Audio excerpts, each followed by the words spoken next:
Hi, my name's Phil. I like talking about politics. So Nigel Farage has turned Reform UK into a sort of Schrodinger's Tory party. On the one hand, he says his party is different to both Labour and the Conservatives. He pushes the idea of the uni party, that there is no difference between the two. Many of his supporters hate the Tories and are happy they can finally vote for something different. But at the same time, Nigel Farage isn't just welcoming in scores of Conservatives to stand as candidates for his party. He's boasting about it. Yesterday, he boasted of 20 Conservative councillors joining his party. How can Reform UK be simultaneously nothing like the Conservative Party, but also full of Conservative politicians representing them?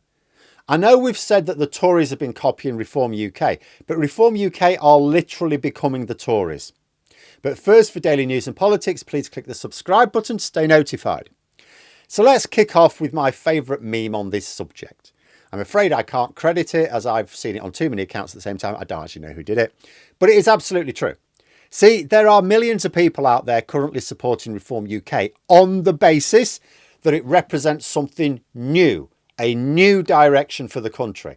Trust in politics is at an all-time low. That extends to trust in all aspects of politics, right? The political system, the political parties, the political ideas, everything.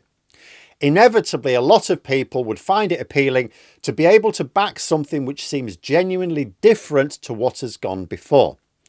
But Reform UK are increasingly the Conservative Party with a different leader. It's the same people. Yesterday, Nigel Farage boasted of 20 Conservative councillors defecting. Obviously time to coincide with the sort of the bigger speeches of the Conservative Party conference for maximum trolling points. But it's Farage boasting about it which gets me. I've said before, I completely understand why he would want defections on a grand scale from the Conservatives. First, Farage is a Tory. He's assiduously avoided direct contact with the party throughout his political career so that he can be a backseat driver. But you can find no shortage of cases of him praising their policies and some of their leaders. In true capitalist style, Nigel Farage obviously looked at the Conservative Party and said, yeah, I don't want to join a party where I can't have complete control. So he bought his own party with zero democratic structures, or someone did for him. Second, former and current Conservative politicians understand where the boundaries are for what you can and can't say in public, by and large.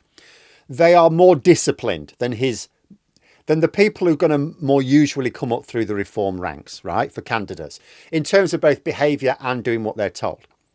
Third, they will have some experience of local and national government. If Farage did win a majority with ordinary reform supporters as his new MPs, they wouldn't have a clue what to do.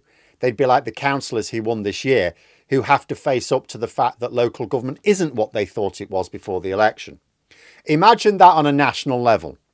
So combining those last 2 points in particular, Farage loves former Tories. They give him a ready supply of people who are less scandal prone, although Tory's gone a Tory, and who will do as their leader tells them. And you know what? They're his people. Trying to coordinate over 300 Reform MPs from the core support would be like trying to herd cats. Because make no mistake, Farage will not follow through on his policy promises. Some of them are physically impossible. Some others would do him a lot of damage. But he can't afford rebellions. So we will need candidates for the winnable seats who will just back him even when he breaks his promises.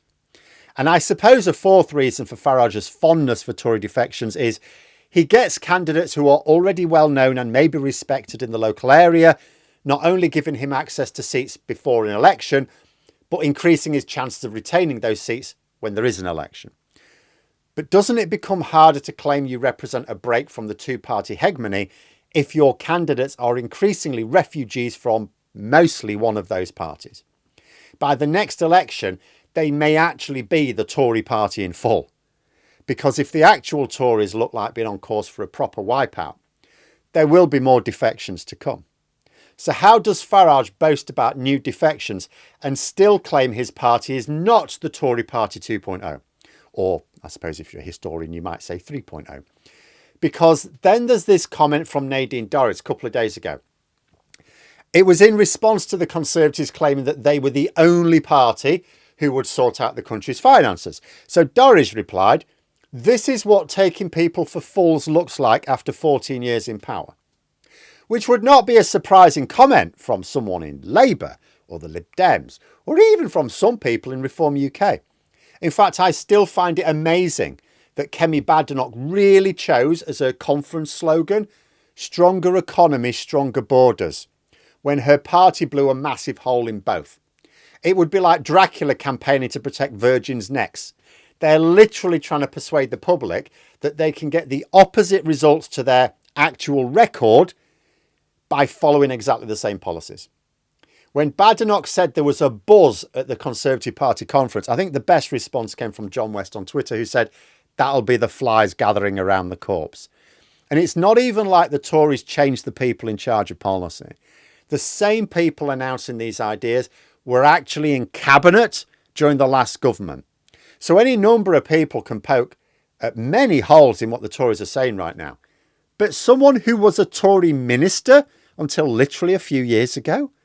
So she's basically going to pretend she was never a Tory, never a Tory MP, never a senior minister of that Tory government that she's now slating.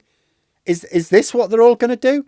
Solve the Schrodinger's Tories problem by pretending their political life up until the point they joined Reform UK never existed.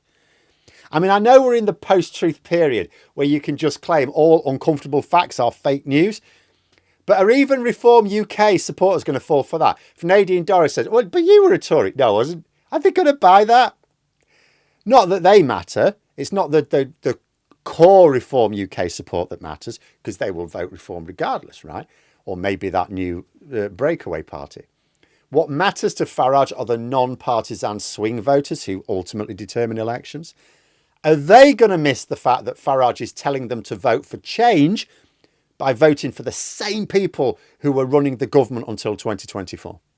And if by some act of brainworms these voters forgot, I'm pretty sure Labour will be reminding them. I certainly will. In fact, I can see it now. You could have campaign leaflets where it points out the percentage of Reform UK councillors who are former Tories. They could even do that for next year's elections, never mind the general election, along with a similar stat for their candidates. But imagine at the next general election, Labour can point to hundreds of general election candidates who will have been Tories before the 2024 election, and hundreds more councillors who were likewise Tories. You could, on an individual basis in each constituency, if that Reform UK candidate was a former Tory, you could stick that on your campaign flyers. You're voting for Tory 2.0. This person was your Tory candidate a couple of years ago. And it's such an easy attack line against both the candidates and Farage. See, against the candidates, you're pointing out that they only jumped ship to win their seat, which will be true. In other words, they're not really firm in their principles. You just point out they don't really believe in the project. They just want a seat on the train, and they will back whoever will give it to them. And it will also breed resentment amongst the more traditional Farage support. So it works as an attack against Farage as well to split his base about. But let me know what you think in the comments below. For more content, you could subscribe to the channel or even join for access to streams and behind the scenes updates. Thanks for watching, and until next time, I'll see you later.